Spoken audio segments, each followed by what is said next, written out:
Eu queria frisar que no Ministério da Defesa e na Ucrânia em si, nas Forças Armadas da Ucrânia, não existem PMC e não existe mercenário de nenhuma forma. Aqui todo mundo é militar vinculado por um contrato semelhante ao contrato de militares temporários no Brasil, o que nos difere de mercenário. O mercenário não tem salário fixo, não tem direito social, e o militar tem salário fixo, tem benefícios e tem direitos sociais. Essa é a diferença.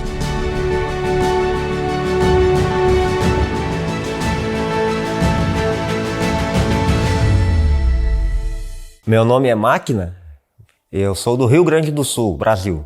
Na primeira vez eu soube pela internet, por vídeos no YouTube, no Instagram. Minha primeira unidade foi na Legião Internacional de Defesa da Ucrânia, no Batalhão Escola. Depois fui transferido para um batalhão operacional, o 1º Batalhão de Infantaria, e participei de combates em Toretsk e Kupiansk, dá poucas horas de combate, 552 horas de combate. É uma unidade de inteligência e pelas minhas afinidades profissionais. O valor da liberdade, acima de tudo, soberania. Ok, minha formação no exército ucraniano foi tecnologicamente a parte de drone, antidrone, APH tático, assalto urbano, assalto em trincheira. Também teve noções intensivas ali de medicina tática avançada. Enfim, e basicamente a infantaria operacional. Lutei pelo princípio da dignidade humana e da liberdade do povo ucraniano. Primeiro porque o exército ucraniano é muito bem preparado, muito tático, muito técnico, e as pessoas que estão aqui todas têm um motivo em comum, que é a liberdade do povo ucraniano. Uma peculiaridade muito grande, que no Brasil tem uma colônia ucraniana de mais de 80 mil pessoas no Brasil, que vivem muito antes da guerra. E temos sim a cultura semelhante, que é as roupas tradicionais ucranianas têm muita semelhança, principalmente com a bombacha gaúcha, né? Isso é bem semelhante lá no Rio Grande do Sul. Mas no Paraná tem uma colônia muito antiga lá, de ucranianos que vivem lá.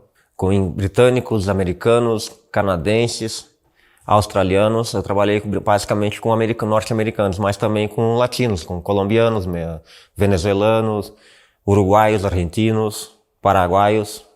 Muitas nacionalidades hispanoparlantes e também speak English, que venha motivado, sabendo quem ele é acima de tudo e aonde ele vai estar. Estuda sobre a língua um pouco, é importante saber um pouco sobre a língua ucraniana, é importante saber um pouco de inglês, um pouco de espanhol, até para a tua viagem ser menos problemática, né? E que venha bem motivado, porque vai chegar aqui e vai ser um profissional.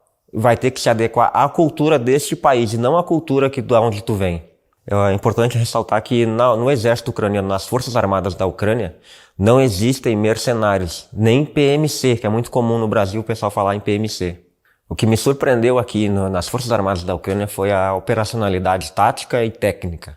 O ensino básico, do básico ao avançado, tanto para o pessoal recruta quanto para o pessoal já profissional. O tratamento, o respeito e a capacidade técnica é o diferencial no exército ucraniano. Em todas as unidades, particularmente falando da minha unidade.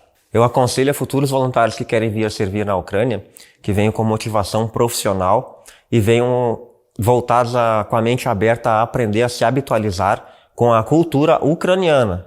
Não vem aqui querer impor a sua cultura, tem que aprender a viver com a cultura ucraniana, porque é como se estivesse numa empresa. Tu tem que seguir as regras daquela empresa, e assim são as coisas aqui. Basicamente seria isso.